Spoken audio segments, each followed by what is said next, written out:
नमस्कार, मी डॉक्टर निकिता देशमुख. मी ऐरोली येथे कान घसा तज्ज्ञ म्हणून कार्यरत आहे.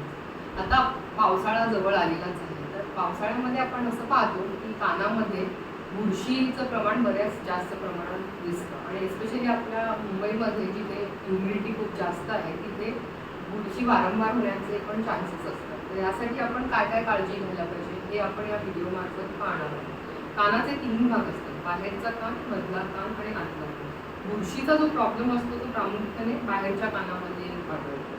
बुरशीची वेगवेगळी कारणं म्हणजे कानामध्ये पाणी जातं. बेसिकली हे आपण जेव्हा स्विमिंगला जातो तेव्हा होऊ शकतं किंवा पावसाचं पाणी सुद्धा कानात जर गेलं तरी होऊ शकतं. जनरली जेव्हा वातावरणात ह्युमिडिटी जास्त असते तेव्हा बुरशीचं प्रमाण आपण जास्त पाहतो. तर अशा कंडिशनमध्ये पेशंटला कान बंद वाटतो आणि कानात भयंकर ठणक, कानामध्ये खाज येण्याचं पण प्रमाण असतं. त्यामुळे आपण शक्यतो कानामध्ये बड्स टाकतो. पेशंट्स बड्स टाकतात आणि त्यामुळे ते दुखणं अधिक वाढतं.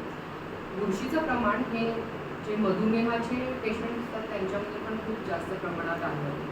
तर अशा प्रकारचा जर प्रॉब्लेम झाला तर माणसं काय करतात, जनरली मेडिकल स्टोअरमध्ये जाऊन एखादे अँटीबायोटिकचे ड्रॉप्स घेतात. तर अँटीबायोटिकचे ड्रॉप्स जर बुरशी कानात असताना टाकले तर बुरशी अजून जास्त फोफावते, आणखीन वाढते.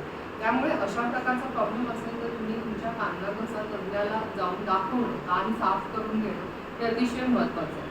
वरचेवर तुम्ही किती गोळ्या घेतल्यात आणि कोणत्याही प्रकारचे ड्रॉप्स टाकले तर बुरशी जात नाही. इनफॅक्ट एकदा साफ करून सुद्धा पुरेसं नसतं. त्या पेशंटला आम्हाला 2-3 दिवसाला 2 ते 3 वेळा बोलवावं लागतं, कारण एकदा बुरशी काढली तरी सुद्धा त्यानंतर 2-3 दिवसात ती भरते. तर ह्या प्रकारे जर आपण कानाची काळजी घेतली तर बुरशीचा त्रास तुम्हाला पावसाळ्यात होणार नाही. त्याच्यासाठी छोट्या छोट्या गोष्टी तुम्ही करू शकता. बाहेर जेव्हा पडता तेव्हा कानामध्ये कापूस ठेवायचा आणि पाणी अजिबात कानात जाऊ द्यायचं. आणि सगळ्यात महत्त्वाचं म्हणजे प्रत्येक ड्रॉप वेगळ्या वेगळ्या कामासाठी असतो.